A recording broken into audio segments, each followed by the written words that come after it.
Lively balance, great finesse, and beautiful fruit. Great bright sour cherry, a little bit of red plum, a little tobacco leaf. With Rioja, I always think of an intersection of sweet but also tart fruit. So there's kind of this sweet black cherry intersecting with like a tart cranberry kind of thing. Yeah, it's just that delicate sort of like earthy mushroomy in the background, but yeah, really beautiful. As I said before, great tobacco leaf, that kind of tart cherry, but it's definitely had time to soften. So there's definitely some age on the wine. So for all those reasons, I would say Reserva for the guests. I agree. I think it's at least Reserva. Yeah. The wine is supremely elegant. The mouthfeel is really soft. It's really integrated. You mentioned fine grained tannins. It's really silky, so I would say at least Reserva. I would even go as far as to say, I think perhaps Gran Reserva, but not a Gran Reserva with a lot of age on it. I mean, like a Gran Reserva that was just released. But it's truly lovely, really good. The wine has a nerviness to it too, and a lot of freshness and vibrant intensity. So I would place this in at least the Crianza actually level.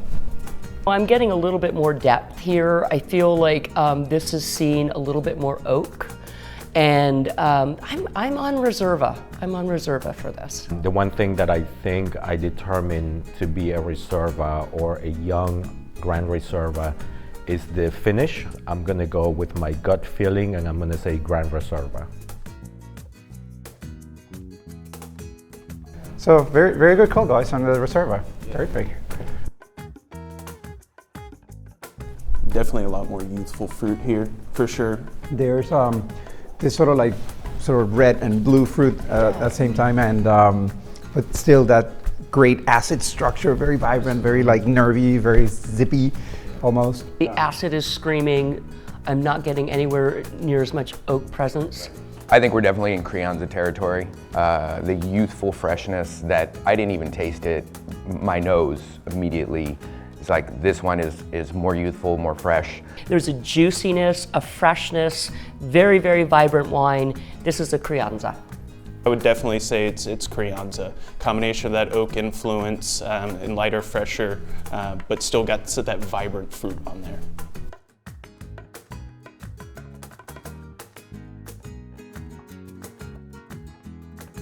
It feels, as it started, it's Crianza, it's live in a New American oak, and then it was kind of transferring to use French. Jesus, that is seductive. It's wholly floral. Really savory too. There's more of us like sour cherries and dry leaves and wet forest floor.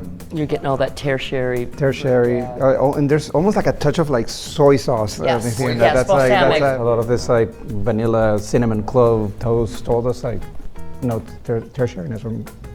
Definitely because of all of these characteristics, maybe the color is a little bit deceiving, but like all of the layers, all of the complexity, all of these like notes, I'm definitely going with Gran Reserva here, for sure.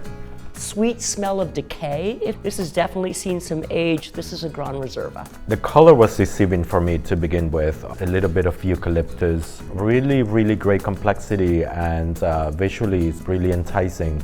I would say 100% Gran Reserva. It does evolve in terms of really showcasing those kind of savory qualities on top of that ripe fruit, but obviously it's also had some time in oak that has really kind of allowed the wine to meld and kind of form together. So it's really real integrated on a lot of different levels.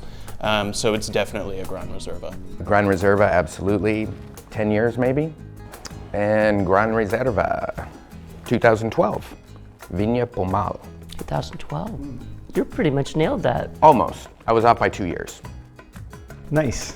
But if you think of the history of Viña Pomal in Rioja, I mean, it's one of the greatest. They probably have one of the greatest cemetery of wines. When you go beyond the Lopez de Heredias, when you go beyond the newcomers, cosecheros, all the styles, Pomal comes and it's one of the icons of Rioja.